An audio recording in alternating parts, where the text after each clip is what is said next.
Uday, thank you. And Hardeep ji, as always, what a treat it is that you've come down to have this conversation. Ladies and gentlemen, first of all, let us congratulate Hardeep ji. He has returned in the Union Ministry this time around. You all know him as a career diplomat. For the past several years, you've known him as a minister. Now, I'm told the longest serving minister for urban development. It's not a mean feat. I know that the environment and his boss is demanding of high excellence, and he's lived up to it. Hardeep ji, many congratulations, and great to have you back in the ministry, sir. Thank you very much, Rishabh ji. I'm very pleased that you give me an opportunity to interact with you in what looks to me like a very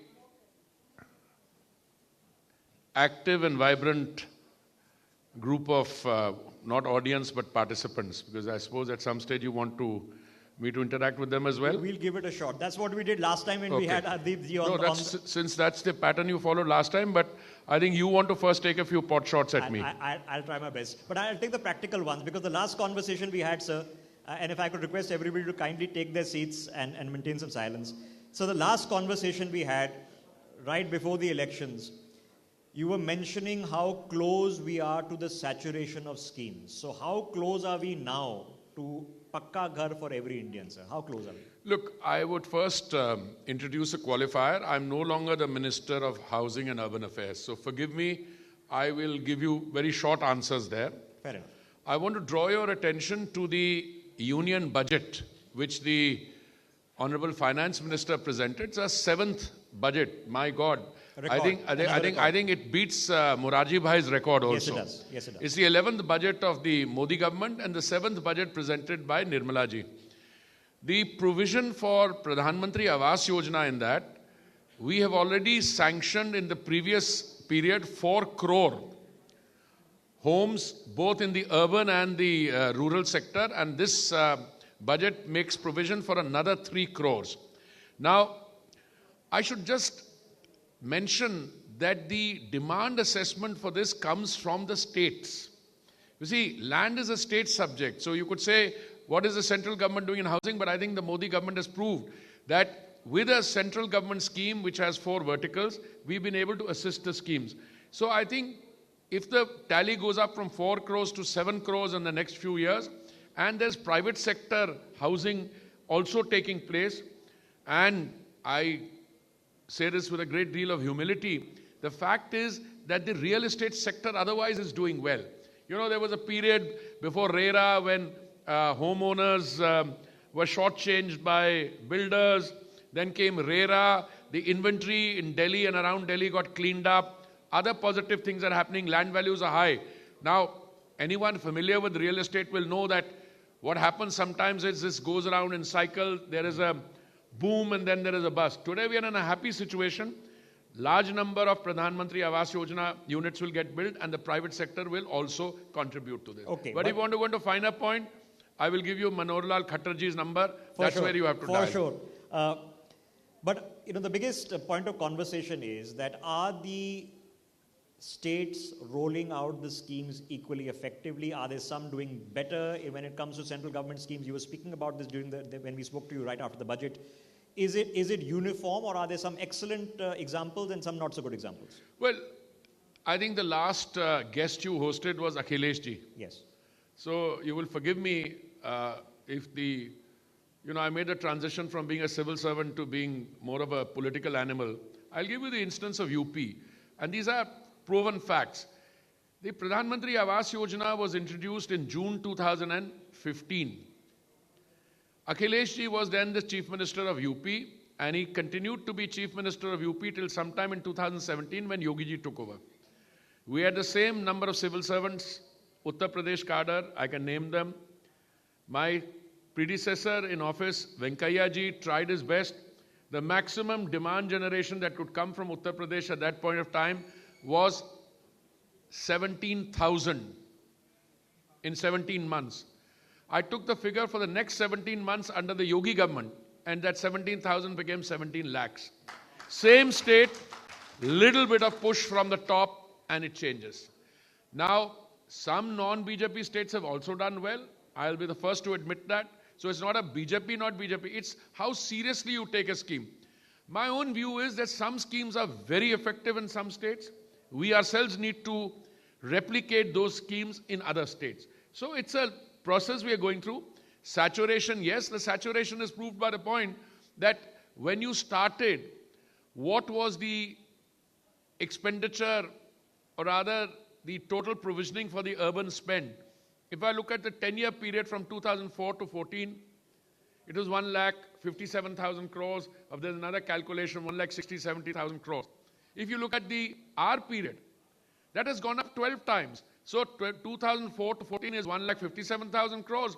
And if you look at 2014 to 24, it's over 12 lakh crores. So this is a country which is changing rapidly. And the urban transformation is staring you in the face. Okay, now, of course, Hardeep ji is now presiding over a ministry that has a direct touch point. Now, so all of us are talking about we're going electric and renewable energy and, 1 crore solar rooftop units. We've been talking about ethanol. But are we also seriously talking about looking at oil and gas exploration afresh in this country? Oh, absolutely. Absolutely. I have never been reluctant or shy to admit that no matter how much of green transition we talk about, our biofuels blending has gone up from 1.4% in 2014 to 15% now. We have a target of 20% for 2030. We're bringing it forward to 2025. But Rishabhji, no matter what you do, you are still going to be dependent on fossil fuels. And you need exploration and production at least for 20 years. At least for 20 years. I'll tell you why. We have a population and a fast-growing economy. You grew at 8%. You're going to grow at 7% plus. Our rate of energy consumption overall is about 3 times the global average. But our growth of petrol and diesel, and which are coming from fossil fuels, is 7 times the global average. And the International Energy Agency has estimated that 25% of the increase in demand over the next 2 decades is going to come from India.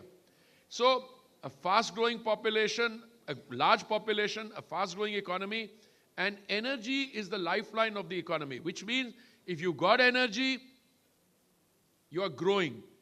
If you don't have energy, or if you're not using energy, it's a good sign that you're not growing. It's like that. Now you talk about electric vehicles, you talk about biofuels. I also want to bring in compressed biogas, etc. All that will happen.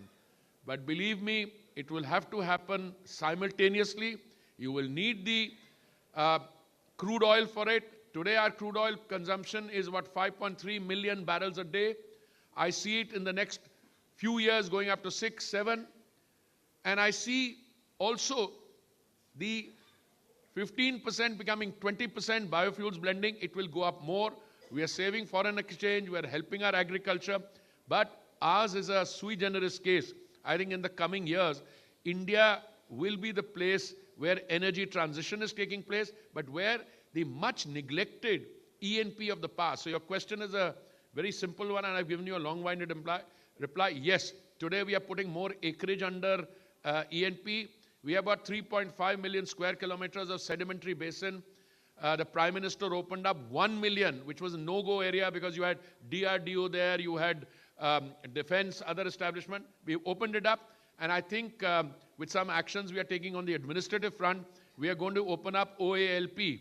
What is that? Open Acreage Licensing Policy, round 9 and 10. Pretty soon, that 1 million square kilometer which has been opened up will be available for prospecting. We put the data on in a repository hosted on cloud in University of Houston, Texas also. Okay, potentially $100 billion opportunity in oil and gas exploration is coming up in India. Who would have thought in this day and age, but you've heard why it's important. Okay, but the basic question, sir, petrol prices, CNG prices, LPG prices, diesel prices, do you think they are going to be stable for the next few months and years? Now, today in Parliament, one of my friends who's an honorable member in the Rajya Sabha, in response to a start question, asked a question, and I told the presiding officer, I said, I want to thank my honorable Singh. So I don't know what got into the presiding officer's mind. Why are you thanking him? I said, because he's bowled a full toss to me. When you ask me a question like this, your question is nuanced and very intelligent. Can we hope for them to be stable or reducing? His question was, when will they come down? Now, this is ridiculous. India is the only country in the world where in the last 3 years the petrol and diesel prices have actually come down. Your question is far sharper. Your question is, will they remain stable and will they come down? I have a simple answer. There are certain things that the government of India can do, and I think the Honorable Prime Minister has demonstrated.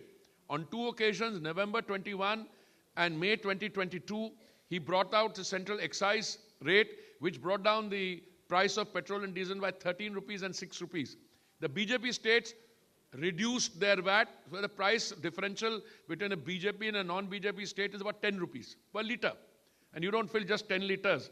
You know, if you have a big car, and I suspect most of you do have big cars, they fill in at least 35, 40, 45 litres. So that's a fair amount of extra cost.